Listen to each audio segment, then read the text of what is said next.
I've gotten a couple. Here comes some. Yeah, I guess I'll just say admit all. That'll probably work. Yeah. Here we go. Oh, there we Hey, go. Sadie. Hi, Bob. We got Bob Johnston and Sadie with us. We got Morning. Brzezinski. We got our co-host David Cooks and our COO Kay Landowski. And I think if we figure this out right, we're streaming live on the interwebs, right? And what we're doing here, guys, just so everybody understands how this might feel awkward on my end, is I'm not looking into my computer camera, but our awesome guy behind us, Brock here, is getting Tom and I on the outside because we're going to walk around the park today after we have a chat with David Cooks and maybe a few people who have joined us. Sound good? That sounds great. You guys look good. Look good. Let me start with my man on my left. We're outside, so appropriately distanced, I feel, as well, just so we're clear.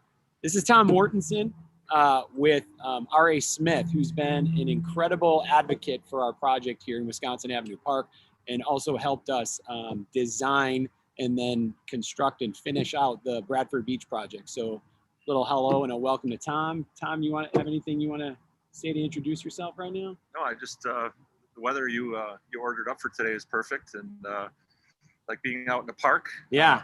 So, yeah. I wish God was on my side that much because last time it wouldn't have been 50 degrees and raining if I could really dial up the weather. And maybe the first time it wouldn't have been 90 degrees and windy, right? That's And, right. we would have better weather that way. But we zoomed it last time as well. Every time we're trying something new and something different and seeing how far we can take our technology. So I'm excited to try new things. And I hope you guys out there are going to be patient with us as we work these things out. But Coach David Cooks, I still to this day don't know if I call you David or if I call you Cooks or if I call you Coach. I haven't figured it out, but what I do know is that like I love you. You have been an incredible mentor to me, an incredible human being to look up to. You've been on our board of directors. You're now the chair of our executive leadership council. Why don't you talk to us a little bit about maybe how we met and why the mission of the Ability Center is important to you. Well, absolutely. First of all, it's just an honor to be associated with you. I tell you that all the time. And your story is an inspiration to me. I think my life pales in comparison to all the things you've overcome. So right back at you. I met Damian. I was still coaching high school basketball, and this guy kept showing up at games and wanting to meet me. And, I was like, yeah, whatever. And he was pretty persistent. And eventually, I forget how it worked out. I think a mutual friend of ours said, yeah, you should go and meet this guy. Until your fishing buddy introduced us. It was Ricky Jones, wasn't it? Because now I was playing wheelchair basketball with him. And now you were happy to meet me through Ricky Jones. So he said he was okay. I'm like, all right, whatever. This guy might be stalking me. And so once I figured out that he was okay and wasn't stalking me, we got together. And when he began to talk to me about the mission he had to make the lives of other people better and the quality of their lives better, and the passion that he spoke with, it was an immediate attraction for me to want to be a part of that. He has really, dedicated his life to doing this, and at whatever cost or lack thereof. And so for to be a part of this is really outstanding, and to see the actual changes that have been made. We talk about Bradford Beach and some of the athletic wheelchair events that he's been a part of providing and speaking at schools and companies and doing things across the country, not just here in Milwaukee, is noteworthy. With his goal to make Milwaukee the most accessible city in the country, I don't think that's far-fetched. And I don't think he's going to stop as long as he has breath in his body to make that happen. And that's what I think is important. I think when you come across people who actually are vested in what they're doing, it makes a difference. This is his life mission, and to make people's lives better. And I talk about that a lot in terms of, when you go from from your difficult place, how can you turn that into a way of serving other people? How can you make that part of your purpose and to make people's lives better? And that's what today is about.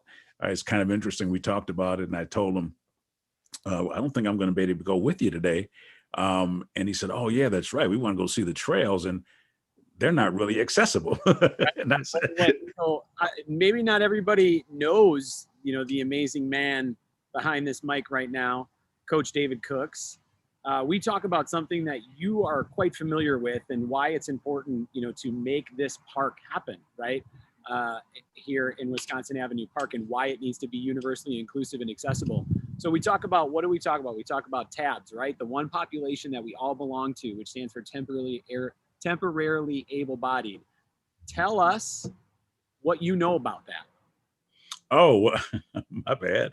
Yeah, well, I was 15 years old when I had a spinal aneurysm, and so I've been a wheelchair user for almost over 40 years. What does that mean, though, right? I mean, like that idea of, we talk about like you're in a flash, right? In Yeah. minutes, in hours, in days, in weeks, you can go from being totally able-bodied to disabled. And what Yep. were you doing, Kay? Why don't you hold up that book, because I don't have it out here. This amazing book that this man wrote. I don't know if everybody sees it or not. It's called Getting Undressed from Paralysis to Purpose. But what were you doing? What was a spinal aneurysm? What were you doing at the time that you acquired that? Yeah, I was a sophomore at Marquette High School here in the city, and I loved basketball. Went to school that morning. It was a Friday. It was October 19th of 1979. So we're coming up on the anniversary of that. Went to school, had some back pain, didn't think anything of it. I had just had a physical the week before. Doctors gave me a thumbs up, get ready for basketball. And within a 24-hour period, I went from back pain to the emergency room to being paralyzed. And it really was a life-changing experience, obviously, but there were other experiences along the way that actually changed my life. And I talk about going from paralysis to purpose because we all deal with some sort of paralysis in our life at some time. It doesn't have to necessarily be physical. It can be mental, it can be psychological, it can be financial, relationship, whatever. But how do we get from that tough place to a place of purpose? And there are three things that I think are important. We talk about this. We talk about the importance of perspective. How do you see it? Do you see something as an opportunity to grow? Number two, how bad do you want this thing? Perseverance. We talked about Damien's perseverance with the Ability Center and his never going to give up attitude. That becomes important. And thirdly, partnerships. I'm grateful that I haven't had to make this journey alone. And I think that's one of the things that Damien really does a great job in, is developing partnerships with people and organizations to help move us from this tough place of things not being universally acceptable to a place where they become so that we can actually serve others and make their lives better. And that's, who I am also. I think that's what made our marriage, so to speak, work out the way it does, because we're both passionate about what we do, and we have different ways of getting it done. But at the end of the day, if we can make one person or one family's life better through what we're trying to do, whether it's at the beach or at an ice skating rink or at a park or at a open gym somewhere, it's worth all the effort, and that's why we do it. Walk me through a little bit of, if you can, of what was different, right? After you acquired your spinal aneurysm with your friends. Did you get invited to less things, do you think? Were you sidelined often? If you went to a park, or you guys went to the beach, or, you were playing at the local playground, or, basketball was your love and you clearly couldn't play it the same way. Yeah. Because that's what's important, because that's what we're doing here, right? We're saying that kids deserve, and families deserve, and grandparents and parents and anybody with any limitation deserves to play equally with those that they love. Yeah. What happened? That is a great question, because I didn't realize what I was missing because it wasn't available. And so that's a very interesting statement. And so, I went from playing basketball on the court to going to watch games. I wasn't able to participate. My friends didn't know anything about that. We were in high school. I had 4 guys that helped me get through it. Now they took me to games and football and make sure I got to the prom and all that kind of stuff. But in terms of having a family to be able to be involved and to go somewhere and actively participate in a sporting event or at a park, that just was not possible. It just wasn't possible then. Back then, we were just trying to make sure that we had curb cuts and ramps for people to have access. Now, I think we're at the point that we want to go from the bathroom to the boardroom. And what I mean by that is this, is that now that we're in the building, we need to have full access to all floors of the building so we can participate. And so the whole concept of opportunity versus accessibility is what's on the table now.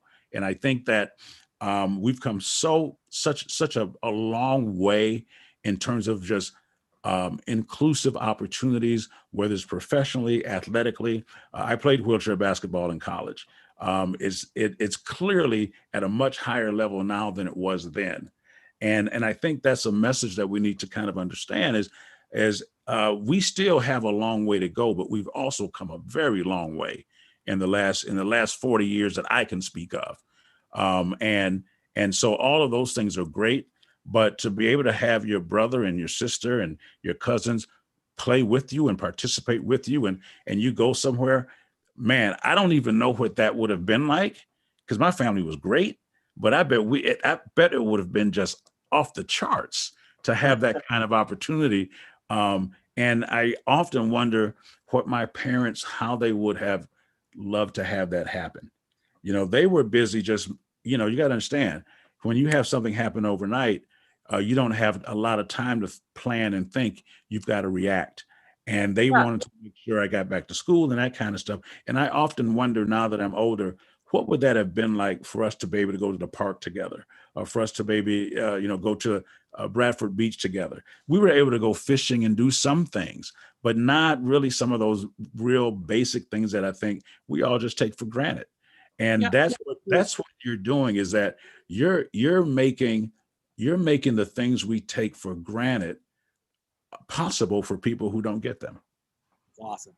I'm sure you, there's a couple of things here that you said that are resonating with me, right? One is for those who don't know, right? I had childhood cancer when I was 13 and 14, and it was the same thing. It was an overnight change. And what's important in those moments is survival, right? That's what we're focused on is survival and living and the day-to-day and seeing tomorrow and seeing freshman year and seeing the prom and all of those things for me, right?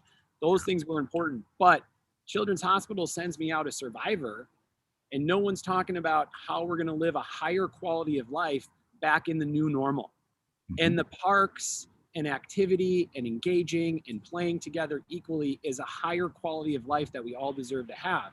One of the things that you made comment on was you talked about how you went to the games, the football games, the basketball games, but you used to be on the court and now you were sidelined. And so you might have come to the park, right? You might have gone to those games, but at all of those spaces and those times and those activities, technically, as a coach, you understand, right? You were benched. You were sidelined to some degree. You're there, you're present, but are you able to engage? Are you involved? Are you in the mix? Are you in the middle? Or are you just kind of being dragged along friendly, nicely, but brought along for the ride, right? Yep, absolutely. That's right. I mean, you're absolutely right. That's a great analogy because you're on the sideline and you really can't participate. You're not really on the team, really, but you're not, but to have you there. And like you say, and it's a great gesture and it's out of kindness and greatly appreciated. But to be able to actually be in the game, one of the reasons I think that I transitioned from a player to coaching is because my passion for the game didn't die, and so our passion doesn't change. Our passions don't become paralyzed or cancerized, if that's a word. Sure. They live on, and and sometimes what you have to do, obstacles and adversity, they don't redefine purpose for you, they redirect it. And you may have to go a different route to fulfill the thing that you feel you need to do. And so when I got into coaching basketball, it put me back in the game, back as an active participant, and that helped to fulfill that. And that's one of the things I do think that what you're doing will do. It will begin to create opportunities in the minds of the people that are utilizing of the parks and the ramps at other places. They can see things now that they couldn't before. And by that, they can see things that can be a reality to them that otherwise before they may have thought about it, but were like, I don't know if we can really do that. Well, that was the exact experience that we had down at Bradford Beach. And Tom here on my left might be able to chime in on that well, right? I mean, Tom, when we were at the beach, I don't know if people came up to you and said what I heard over and over again, which was, this isn't even something I would have thought. Right. Like now that we're here and I'm seeing it happen and people using the mat and people getting down the bar, now it makes sense. I understand it when I can see it. But did you get a lot of responses like that? I did, and it was, you know, surprising that, you know, a lot of people said, I can't believe this hasn't been done. Right. You know, and here we are, and it's one of a kind. It's exciting. It's being used. I live downtown, so I go to Bradford Beach a lot, and it's really become quite an asset for that beach and having access for all. Mm-hmm. And what a great vibe. I mean, the energy that not just on the ribbon cutting, but the whole mission and the whole process of it was really eye-opening. And with all the parks that I design, I've designed, you know, dozens and dozens of parks across the state of Wisconsin. I learned something from every park that I design. Mm-hmm. And I think, you know, the opportunity on this park is really going to be eye-opening for me. Can I comment on something he said that was really interesting? For sure. And I hear songwriters say it all the time after they hear a song. They're like, man, how come I didn't write that? How come that's like the most simple melody, and I don't know why I didn't get that. You just said you went down to Bradford Beach and you got done with that, and people were saying, why didn't this get done before? There are so many opportunities like that that are right in front of our eyes that we think are gargantuan, but they're not. It did not take the entire budget of the state of Wisconsin to do Bradford Beach. You know, it seems like a very simple thing that was profound, but that's how it happens. It's right there in front of us, and we just don't see it sometime, or we think it's going to be too big to do. Now that that's been done, and people see the simplicity of getting it done, although it was complex in the background, making sure things were in place, but they see it and they're like, man, I don't know why we didn't do that before. Why didn't we have wider doors on the bathrooms before? Why didn't we have curb cuts before? Why didn't we have those before? Because it made all of our lives better. It enriched all of us. And I think when they work for everybody is exactly what Yes. you're saying. I mean, that's what we talk about too. It works for everybody. The curb cut is great for the stroller. It's great for the little kid on the bike or the scooter or the skateboard, or the adult on the bike or the scooter or the skateboard. That's right. You know, curb cuts work for everybody. And what I've seen down at Bradford Beach a lot is actual unicycles coming down. I've seen people on their bikes coming down and bringing them right up to the tiki hut. As we said, if it works for people with disabilities, it's going to work for everybody, and we're proving that now. The same thing is going to be the case with this park and what we're trying to do here. Is if it works for people with disabilities, the things that we do are going to work for everybody, regardless of their age, their functionality, their ability, their disability, or otherwise, it's going to work. Yeah, it's going to work. And you know what it's going to do? It's going to form community. And if there was ever a time that we need community in our world, it's now. Something that will bring people together, that will draw people, and people will just see, they'll see humanity. I'm just telling you, when you go to Bradford Beach now and you come to these parks that are going to, and I'm prophesying that they're going to be universally accessible, you are going to have a vision of humanity and the human experience that will take people beyond where they are right now and increase the amount of love we have for each other and all that kind of stuff. That's, in economics, we call that the spillover effect. That's a byproduct, you know, something that we get extra for doing this. And that's what's going to be great. You mentioned a great word, and I want to ask Bob Johnston, who's on our call here, to chime in on this comment of community, right? And how important that is. Bob, you've been building a community on multiple levels for years and for quite some time because you have a son who's on the spectrum. You know, how important would something like this be for your son and for you guys as a family and his friends to be able to play together in a park where he can feel welcome, wanted, and comfortable? Well, I don't know where to begin. I think back to echo some of David's comments, just in terms of our history, Damien, of, when we met a couple of years ago and how we met and how our lives have seemed to follow similar tracks, for the last 40 some odd years for me too. Um, to me, it's just incredibly important to be able to spend time with my son. Um, I can't go running around and do all the things that I used to be able to do anymore. But I see the joy in his face when we go to a water park, or when we just go when I'm able to, make it for a walk around the block is really about as far as I can go anymore. Or just to see that sense of accomplishment that, Dad and Bob and his son are spending some time together. When I see that happiness on his face, that when we go over to Princeton Club so that he can play in the aquatic center there, or when I see kids learning how to swim using our invention, that sense of community and understanding that it's going much deeper than your personal experience, to be able to share it and to create that humanity beyond your initial ripple. The value of my life is measured in the value that I bring to others. Mhm. And it's the best. You better stop me from talking, because I'm going to start crying pretty soon. We've already done that. There's no crying today. No crying. Bob, one more thing. Why don't you just tell everybody, what your life experiences was, as brief as possible, and then we're gonna take a walk in this park. And Okay. as you mentioned earlier, he's not here in person, and we'll show you during this walk, because he's going to get stopped because the pathway stops, and no longer does this park at Wisconsin Avenue welcome David or anybody in a chair to explore what will soon be, what I'm deeming at this moment, the Walkabout Woods. And that's unacceptable. And that not only makes me want to cry often, but gets me really fired up and super angry. That's just that we've forgotten a complete group of individuals, not to mention just people with a disability, but we are right across the street at Wisconsin Avenue Park from St. Camillus, an elderly of individuals who can use this space and should be able to access those woods. Anyways, I'll get off my soapbox. Bob, decades ago, you had an experience that is much like mine to some degree. We both are rocking the metal knees. Yeah. I grew up in sports, and like David, I spent a lot of time in basketball. Talk about Marquette.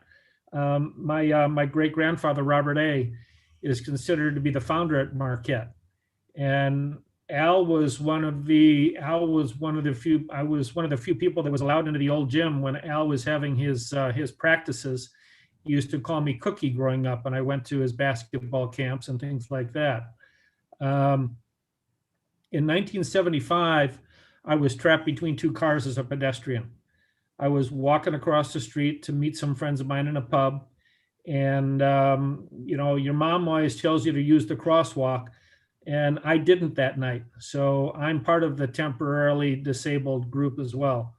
It's been 44 years now, 22 different orthopedic reconstructions.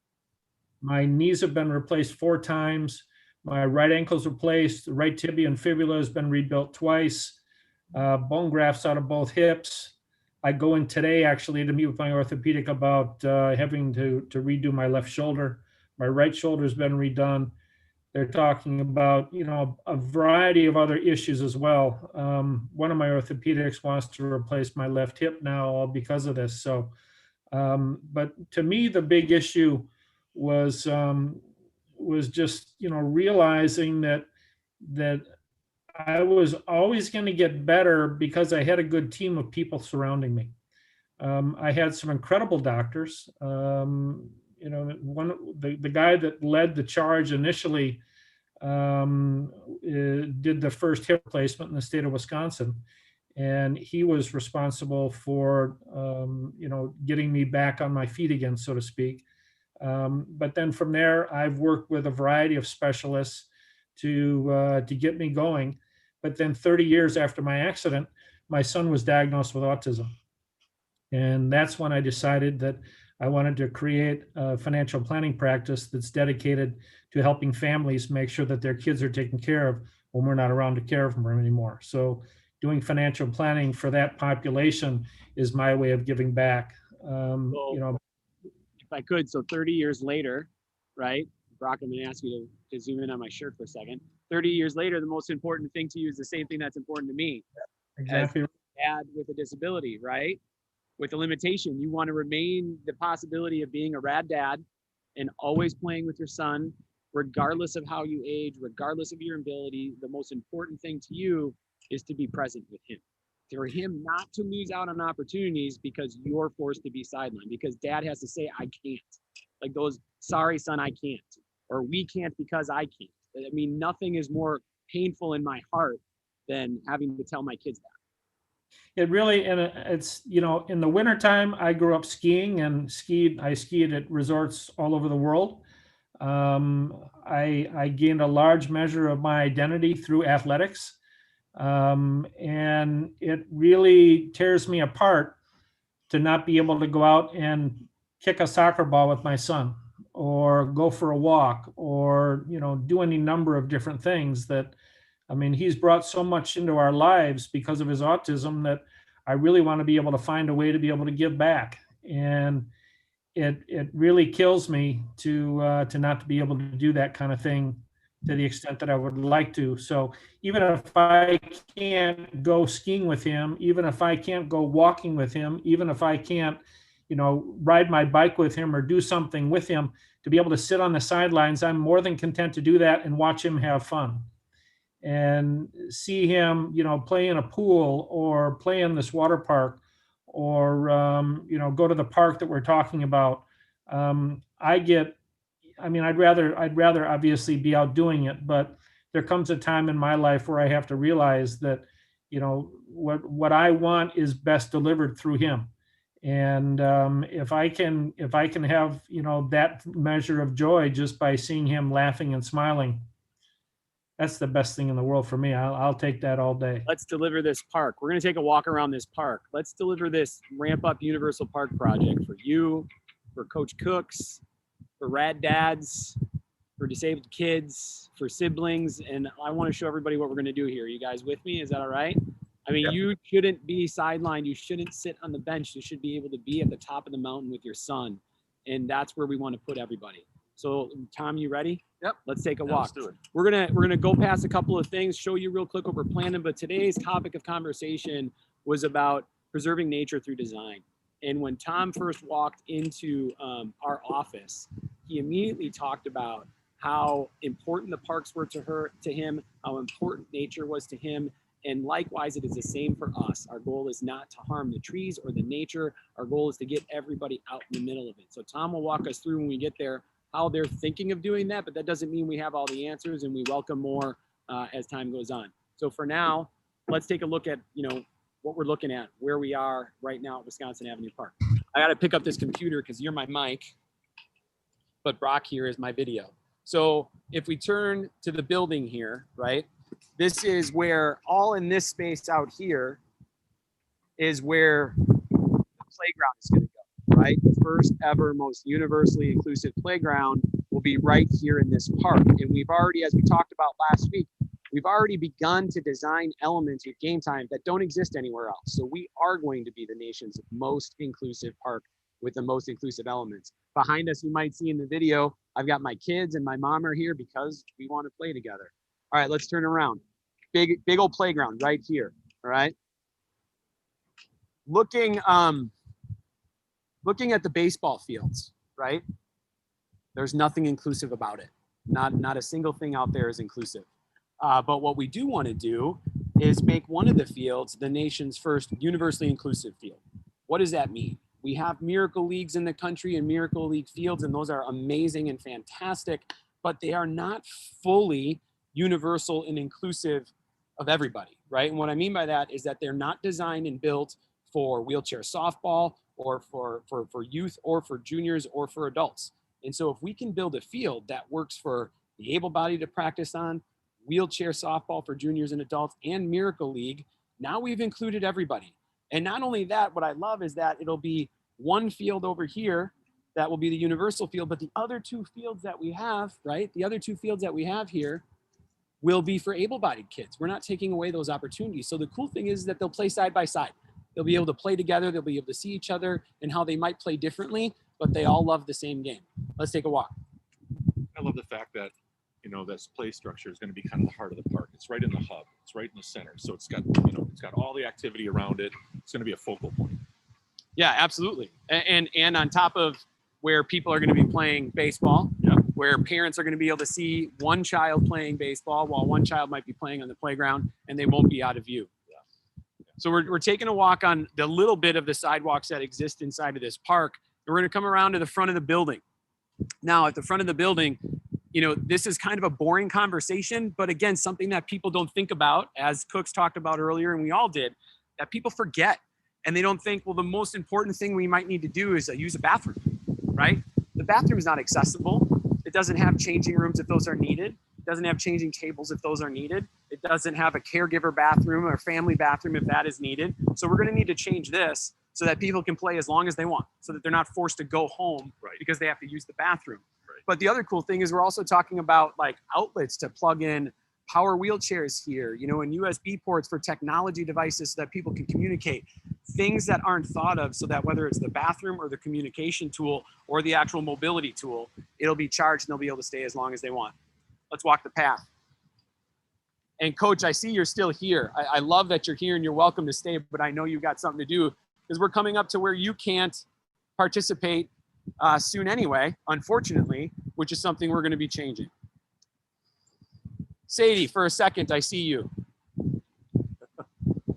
Right? Last time you talked about, you know, you're the adaptive PE teacher of the year, right, in Wisconsin. So you're the bee's knees.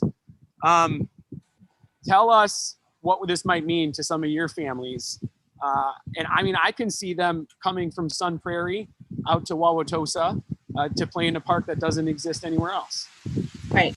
Yeah, I've already had conversations with families about Bradford Beach, you know, this summer, even talking about things they could do with their kids. And like, I think it goes back to Cook's point about playing with family, right? Like being able to play with your siblings. Like, yeah, I can do a great job of helping my kids play with their peers in Phi Ed class, and I'm super lucky we get to do that, but I'm not in their houses, and I don't take them to the parks, and if I could, I would, right? Like I'd plan all these cool family events, but I don't get to because there aren't places to do those things. So to be able to play with their siblings and play with their parents, and that to me, it screams value of what this place will be. And I know for sure I will be sending people there left and right just to be able to play with their own families. Well, I expect that when this is open, the whole district and students with special needs of Sun Prairie will be here at the park. It's a field trip, right? Yep, it's a field trip. All right, right now we're actually at the playground. Brock, if you could get a view of the playground for us, there's a couple things that we always point out here that are very obvious and unacceptable. One is, and let me be clear, we've always said that the parks are done the best that they could at a time when these things were built. Exactly. And now they need help, as do many, in not only making the adaptations, but understanding why those adaptations are needed. And so we can see the blue paved area here only takes you to 2 swings, and those are toddler swings, right? But even the one where it does take you to the steps to get onto the playground, well, they're steps. They're not a ramp. So this space is not accessible, not only from a physically disabled side, but even it doesn't have the sensory outputs and needs for people with intellectual disabilities or the quiet spaces. It's very crammed. It's very small. It's to some degree, for all abilities, it's of insignificance. And so this is the one place that we really have to improve this space, almost more than any of them, because everybody wants to play here. I'm a kid at heart, and I want to play with my kids and reach the top of the mountain with them just as they want to play on this playground. I don't want to sit on the bench. But in the future, we talked about this playground, and the playground location will be by the office building and by the baseball field. So what will actually be here is an outdoor fitness elements that are also fully inclusive. And that will lead from the trail that Tom and I are going to walk you guys through today, right? And the fitness is important because, again, when it comes to disability, the biggest issues are heart disease, diabetes, obesity. These are preventable with opportunities to get physically active, right? So that's what we're trying to create here as well, is that opportunity to be fit, active, healthy, and to play. And as we always say in our mission, together. Let's walk up the pathway. and we'll Yeah. see where it ends. Got some strollers coming. We do. We have some strollers coming through the park. How nice would it be Right. if those strollers were exactly actually what I on was thinking. pathways? To get them around the park to different destinations, That's right.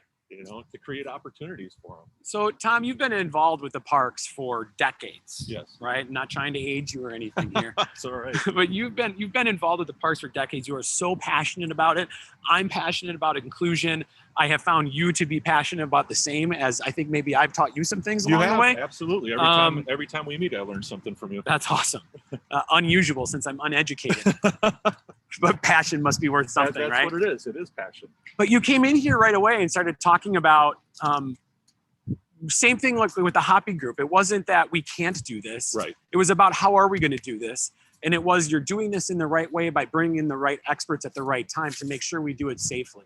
Exactly. So what are some of the things that you think about when we come through this space so that we do preserve the nature? Well, I look at this as kind of an outdoor room. I mean, it's almost like a cathedral. These trees have been here a very, very long time. They're high quality hardwood trees. It's a beautiful park. Fall colors are just starting to turn now, so that really, you know, adds a lot of interest and beauty to the park. But, you know, you have to be sensitive in these areas. Some of these trees are, you know, over 100 years old. And so to protect them and retain them and integrate them into the design of the park is really important. So how do we do that? How do we build something that isn't going to impact the root zone, cause compaction, cause some potential decline? And that has to be done almost like on the ground. So our next step here is going to be walking this and actually pinpointing where we want to create these destinations so that we're not negatively impacting the trees, but we're also creating a really nice atmosphere and a destination for people to go, high quality, put them in the parts of the park that are really interesting, and get people throughout this entire park. And I think that's going to be, for me, another learning opportunity, something I've never done before. Yeah. I've designed a lot of paths, I've designed a lot of parks, but Right. never anything like this. Brock, take a look, right there. Yep. Path just ends, Just guys. stop. It's just done, right? Completely. I don't even know what to say. It's done. That's all I can say. And it just makes me so angry, right? I probably want to drop a lot of language that I shouldn't drop, but it's so incredibly frustrating. Last time when we turned to look at this path, behind us during our last walk in the park was Jordan and Oliver and John, who couldn't join us, who just had to watch from a distance because they couldn't be part of the conversation. And listen, not because they can't physically push through this space, but because it was difficult, it was hard, and they just decided they were done. And it's just not okay. So we're gonna walk these trails. And what's coming to my head, Tom, is one of the things you talked about was what kind of material might we have to use? We have asphalt here, Yep. but is asphalt the best material that we can use in this space to preserve the nature of the trees and the health of the trees? And I think there's some newer, you know, material options that we can explore that will, you know, be a lot less invasive, you know, to the root system. There are some very, very good types of aggregate and gravel that can be compacted, and that will cause a lot less disturbance to the site. Because if you start building asphalt trail, concrete trails, you're doing a lot of excavation to put the sub base down. That's limestone that changes the pH level of the soil. That can actually, you know, make trees chlorotic. So, you know, we have to be really careful about that. So we're going to explore a lot of different options in terms of aggregates and other things that, you know, are going to be completely accessible, but cause a lot less, you know, impact to the site. So we're going to tread lightly. I think is the way to, you know, to put that. You can get us from the back if you want as we talk, if that helps. You can see where you're going. Yeah. So look at this. Yeah, and that's kind of why I wanted you to get from the back, Brock. It's What like an let's keep walking, let's move, because is that a wolf? That looks like A coyote? Coyote. No joke. There's a coyote that. Okay, bad news. I can't run, but it's moving away. It's looking for lunch. Urban. It's an urban coyote. It's an urban coyote. That's incredible. But okay, let's just take a second in the majesty instead of the fear of this very moment of a coyote strolling through Wisconsin Avenue Park, and the fact that Coach Cooks would not have been able to just sit and look and be a part of this moment. Right? Or again, anybody with a disability. And I bet there's that might be white-tailed deer that come through here too. Yeah. And so we're talking about all throughout this space, creating a loop, guys. We're talking about creating a loop that is roughly a quarter of a mile, so that by the time you go around it 4 times, you can measure that you've pushed a mile, walked a mile. And in these spaces, why it's important, not just the trail, but we're also going to have play pockets and fitness pockets, giving people a reason to actually access the Walkabout Woods. So let's say, what blows my mind in this is that I only walked this once last year for the first time. And from that perspective of that pathway, you cannot tell how actually significant this space is and how you can kind of feel lost. Drop. 20, that's Something like that right. across this park. Yeah. There's a lot of terrain here. So we've got some, you know, pretty clear, wide open spaces, Tom, like especially as we come to this area here. Is this a space, to me, to my ignorance, if you will, right? I would think that this is a space that would be fine for us to just drop whatever we want here. Is there anything that would be of concern of what we got to look at to make sure that that may not be the fact? Well, you know, you're going to get a lot of sunshine in here, especially in the heat of the summer. So I think the one thing when you start to look at these open spaces and putting things in here is, what about shade?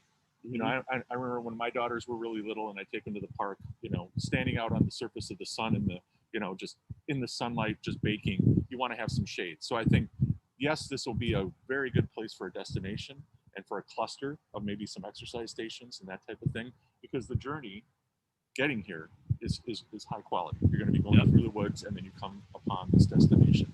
There's some other open spaces over there that I think we can consider, even in the back corner there. You know, maybe that's the farthest destination. Right. And it does look open enough that we won't impact the root systems. Yep. Right. Yeah. And make sure that we maintain the health of the beauty that we're walking. Right. Right. That's why it was so important to have Poppy involved and be able to look at these trees and say, you know, these are really high quality. Let's identify them. Let's get them on a map. Yep. So that when we do walk this site with the county and we start to identify these areas, then I can GPS that, locate them accurately, and then that becomes our basis of design. Amazing. Amazing. We're going to walk all the way down and through a little bit because you talked about the 22 feet, right? And it's Deceiving. Until you get in here, it's very deceiving. Yeah. I honestly suspected every time I've driven past this that this is basically flat land, and it's nowhere near. I mean, Brock, I don't know if you can see here, like you kind of see a little hill that goes over, if you guys can tell on the camera, down into where we were, you know, at the playground. And we're going to bring a path through here. And again, fitness pockets, play pockets, so that people want to engage. So this is a tight space. Yeah, it is. Can we safely put a trail in here, I or am I dreaming? I think we can. Again, it's going to be based on the layout, and you know, once we identify which trees, you know, might be a little compromised, and we can, you know, slate that for being removed. Like maybe that one over there that's crooked. It's got the root system, the buttresses coming out of the ground. Okay. Yeah. Maybe that's how we thread the needle. Okay. Because, you know, it's a lesser quality tree, so let's bring it through here so that, you know, we can look at all these beautiful sugar maples and again, it's material choices. I think we gotta really put our thinking caps on about that one, because we want to make sure that if we do use an aggregate, it's going to be durable. It probably will have a polymer in it so that it binds together really well. Yep. And we don't have any erosion problems. I mean, this is, you know, again, we are, for people who aren't familiar with Wisconsin Avenue Park and maybe where it is, in the greater Milwaukee area here, we're in Wauwatosa, which is a suburb directly to the west of Milwaukee. But a block from us is the Milwaukee County Zoo, which is also one of the best zoos in the country. And so integrating this as a destination point is so significant as a place that people want to visit. And it's just, I can't imagine being able to spend the day with my family in 2 destinations that are accessible and get a full day of activity out of it. Yeah. And that's what we can create here, not just a short visit to the park, but an actual experience. Like so many people have told you, Damien, I mean, I grew up in Milwaukee County parks. The ones that I went to was Algonquin and Brown Deer. They were in my neighborhood. I grew up near Brown Deer. It's one of the reasons I'm a landscape architect and a park planner. Yeah. Because the impact it had on me, having this in my backyard and access to it. Right. And understanding, wow, you know, these hardwood trees have been here a long time. You know, how did that happen? What was here before that? What was pre-settlement vegetation like in this area? And the vision that our leaders had back at the turn of the century to preserve these parks and create what they call the Emerald Necklace, which is the Milwaukee County Park System. It's an amazing story. And I gave a presentation a couple years ago on the history of Milwaukee County parks. And what I learned from just doing the basic research to give that 1 hour presentation blew me away. Yeah. And this is such a valuable asset to the community. I mean, we all know what parks can do for people, but Milwaukee County parks and what we have in our backyard is really, truly special. Well, you know, and that brings me to the point. It is. They are extraordinary. And when I've said, when I hear Milwaukee, I think concrete, right? And even though I don't live far from it at all, I mean, I'm blocks from technically the boundary of Milwaukee, but I think concrete. And so I've never really explored Milwaukee County parks until more recently. And when we're in the middle of this pandemic right now, this is a time when we're being told to go explore outside. But again, outside isn't open for everybody. Right. And that becomes, again, frustrating, upsetting, a little angering for me that everybody can't explore and enjoy and engage in this amazing asset that you speak so highly of, which I fully agree.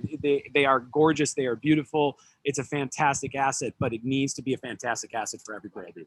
For everybody. Yeah. And this is where it starts. I mean, by no means, if you know me, I'm never done, right? There's always more. We can always do better. We can always be more inclusive. We can always be more accessible.